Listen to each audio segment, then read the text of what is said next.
আগের দিন পাক্কাডাও মানে পাটা শিখিয়ে দিয়েছিলাম। 1 থেকে পাক্কাডাও যতগুলো আছে 1 থেকে সব পা গুলো একই, কিন্তু হাতের সব মুভমেন্ট আলাদা। আজকে আগের দিন পা শিখিয়েছি, আজকে শেখাচ্ছি হাত দিয়ে। পায়ের 1 নম্বর শুরু হচ্ছে, এবার অরিজিনালটা আসছে। হাত দিয়ে সব করতে হবে, আমি পাটা কমপ্লিট করেছি।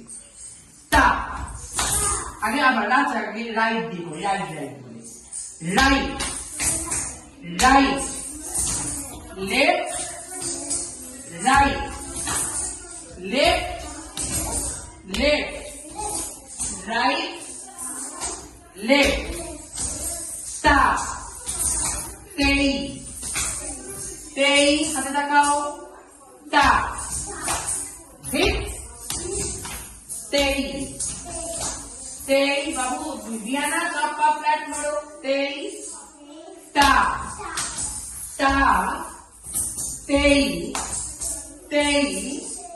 স্টপ হিট তেই স্টপ।